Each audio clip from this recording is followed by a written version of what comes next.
Patuloy ang clearing operations ng mga otoridad sa North Cotabato matapos sumalakay ang ilang miyembro ng Bangsamoro Islamic Freedom Fighters o BIFF. Ayon kay North Cotabato 1st District Board Member Loreto Cabaya, ito ay upang matiyak na ligtas na makababalik ang ilan nating mga kababayan na naapektuhan ng gulo. Tinatayang aabot sa mahigit 2,000 residente ang inilikas sa barangay Malingaw matapos mang-hostage ang rebelding grupo sa ilang paaralan doon. Ligtas naman ang mga pinakawalang bihag at nasa pangangalaga na ng mga otoridad.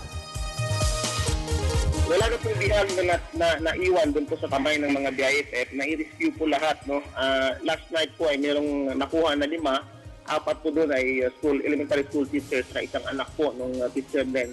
At kanina pong umaga, bandang 5 o'clock po at sa bayan ng Visayas, ang siyam na elementary school teachers na recover na rin. Kasama po yung mga barangay officials na 5 na siya pong sumama doon sa mga teachers na habang dinala po sila ng mga armadong kalalakihan.